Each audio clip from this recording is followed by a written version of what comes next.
Hello મિત્રો, જય શ્રી કૃષ્ણ. કેમ છો બધા? આઈ હોપ કે તમે બધા મજામાં હશો. અને 2:45 થયા છે બપોરના, અને હું વ્લોગ ચાલુ કરું છું અત્યારે, કારણ કે અત્યારે બસ જસ્ટ હું આવી છું ઘરે, અને બસ થયું કે અત્યારે વ્લોગ ચાલુ કરી નાખીએ. મતલબ બપોર પછીનો સમય થયો વ્લોગનો. કાંઈ વાંધો નહીં, જમવાનું બાકી છે તો આપણે પહેલાં જમી લઈ, બરાબર, પછી બીજી બધી વાત કરીશું. શનિવાર છે આજે, એટલે એમ થયું કે શનિ રવિ થોડીક રાહત હોય તો વ્લોગ કરી. વ્લોગમાં એવું થાય છે કે એડિટિંગનો ટાઈમ નથી જ મળતો, કેમ કે મિની વ્લોગ કેટલા ઉતારેલા મારા ફોનમાં પડ્યા છે, પણ એડિટિંગનો ટાઈમ નથી, પણ વ્લોગ ઉતારવાનો ટાઈમ નથી હમણાં. એટલે એવું છે બધું. ચાલો આપણે જમી લઈ અને પછી મળી. અને જમવામાં જો શું છે, થાળી રેડી કરી દીધી છે મેં. બહારથી અવાજ આવે છે, હવે જુઓ.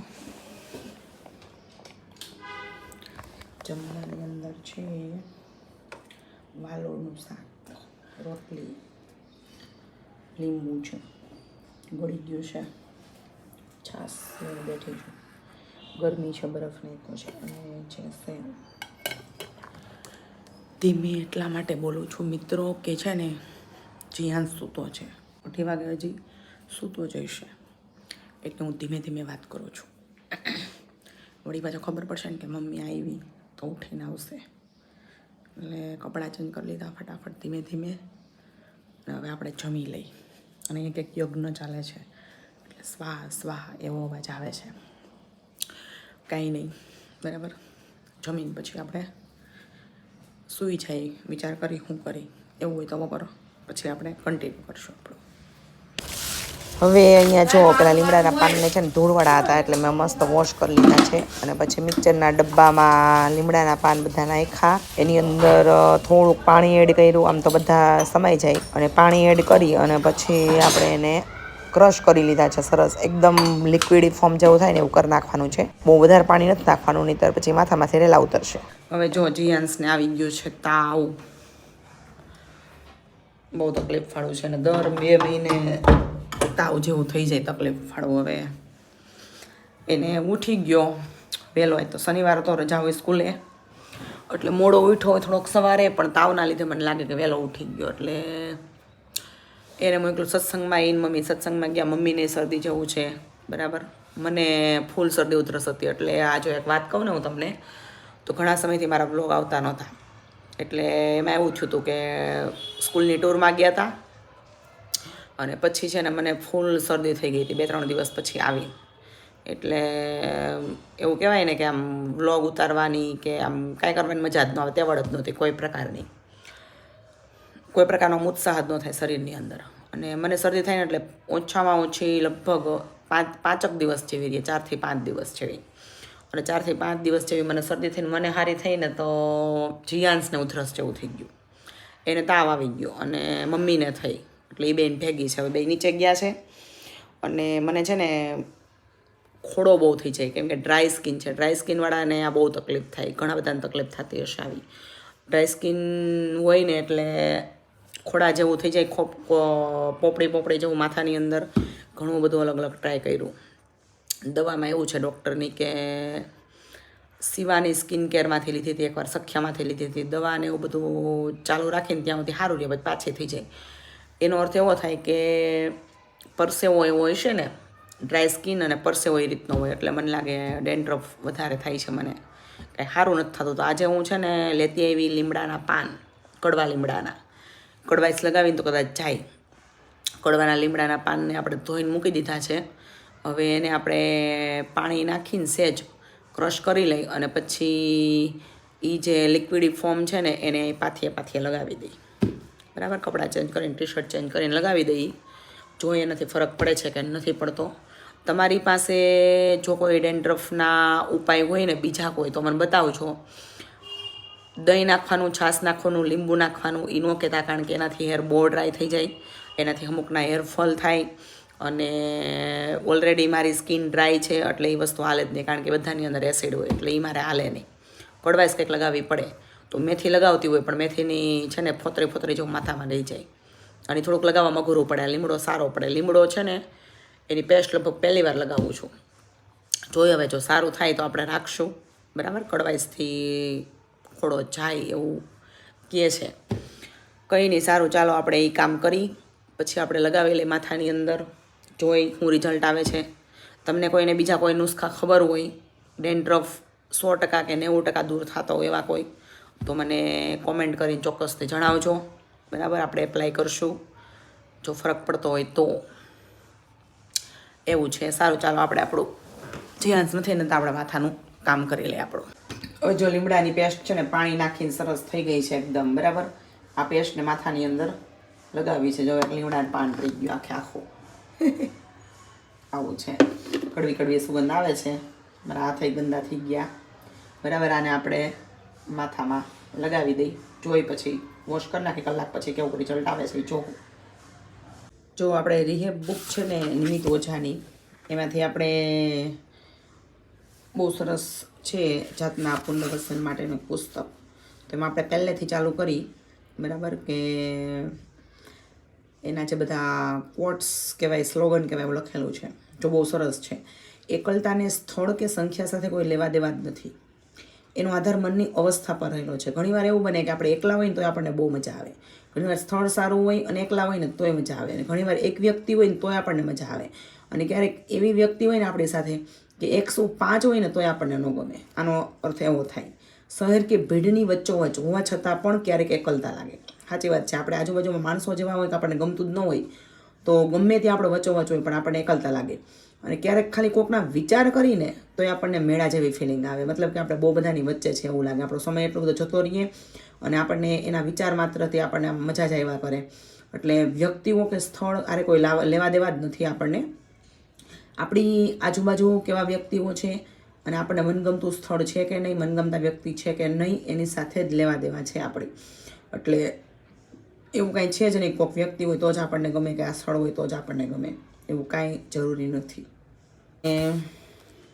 અને જો આ બુકની અંદર એટલા જોરદાર બધા સ્લોગન છે કે આપણને એમ થાય કે આપણા અંદર આપણી જે પણ પ્રોબ્લેમ હોય ને આપણી અંદર કોઈ ને કોઈ બધાના જવાબ આની અંદર છે. બહુ જોરદાર લખેલું છે, બરાબર. આના જે લેખક છે એ કેવું પડે કે ડૉક્ટરની સાથે સાથે આટલું બધું જોરદાર આવી રીતે લખી શકે છે. વાંચવું પડશે. આ જે લેખક છે ને એનું આખું ઇન્ટ્રોડક્શન કે ભાઈ કઈ રીતે છે ને શું છે બધું, બરાબર. બાકી નિમિત ઓઝાને આમ તો ઓળખીએ છીએ પણ એનું લાઈફની બહુ ડિટેલ બધી ખબર નથી. લગભગ એ સર્જન છે એવું મને ખબર છે. અને જો ફોટોગ્રાફ કેટલો જ જોરદાર દોર્યો છે કે જાતમાં પુનર્વસન માટેનું પુસ્તક અને નીચે સૂજ દોર્યા છે, લેસ બાંધી નથી. એટલે ફોટો પણ જો વિચારવા બેસીને તો બહુ બધું કહી જાય છે આપણને. ડૉક્ટર નિમિત ઓઝા.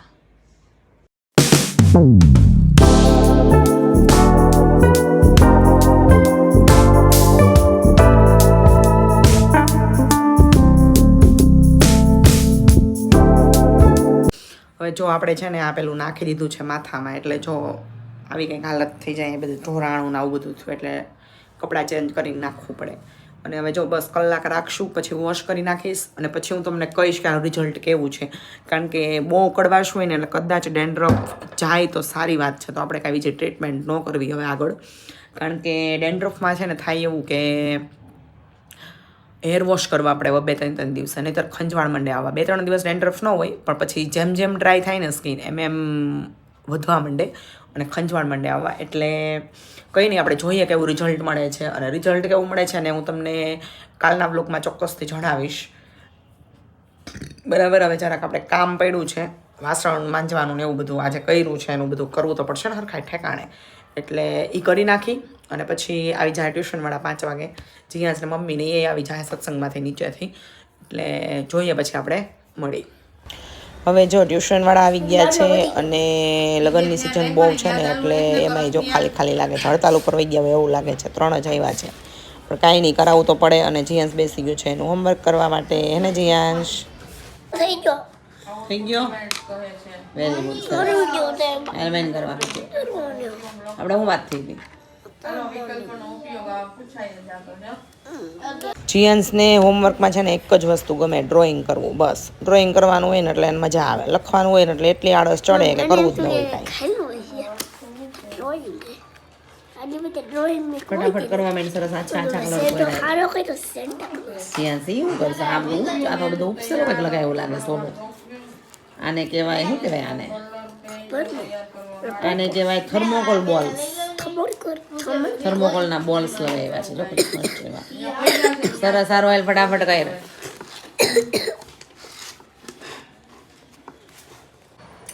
હેર વોશ કરી નાખ્યા છે આપણે. અને જો આપણે બનાવવાના છે અત્યારે સાંજના જમવામાં ઢોકળા, ખટિયા ઢોકળા. એટલે ચેક કરી લઈએ આખો એવો છે પણ થાય. મમ્મીએ આમાં કંઈક એક્સ્ટ્રા ધાણા નાખવા લાગે છે. જો જાળી તો સરસ પડી છે, સારી જાળી પડી છે. હવે આથો તો આવે છે શિયાળામાં, પણ ખટાશ નથી આવતી ઉનાળા જેવી.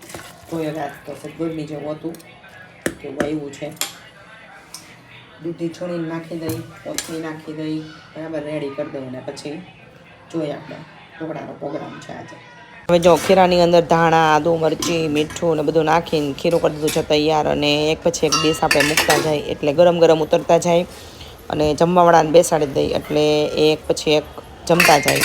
તો જો ડીશ એક થવાની તૈયારીમાં છે અને એક મૂકવાની તૈયારીમાં છે. મેડમને મોકલું ને એટલે ખબર પડે ને કે ખાલી પરોઠું ખાઈ છે. જો બીજા બધા સારું સારું ખાઈ છે. અને જીયાન જો બેહી જાય, જલ્દી બેહી જાય. હું કરી દઉં? ઓય બસ હવે બેહી જા. હવે જો 12:15 જેવું થઈ ગયું છે. અને સનમ તેરી કસમ મેહુલને જોવું છે. મેં તો જોઈ નાખ્યું છે, પણ એને બહુ ઈચ્છા થઈ. પિક્ચર ચડાવ્યું, અડધા જેવું પૂરું થઈ ગયું છે એટલે મને લાગે છે દોઢક જેવું વાગશે. અને ચોટી ગયું છે, કરે છે એ ખબર નહીં, હવે નેટમાં પ્રોબ્લેમ હશે, જે હોય. મજા એવી તમને જોવાની. કંઈ નહીં, સારું ચાલો આપણે અહીંયા વ્લોગનો એન્ડ કરીએ છીએ. રાત્રે 12:15 તમને વ્લોગ કેવો લાગ્યો એ મને ચોક્કસથી જણાવજો. જો તમને મારો વ્લોગ ગમ્યો હોય તો લાઈક કરો, શેર કરો અને ચેનલને સબસ્ક્રાઈબ જરૂરથી કરો.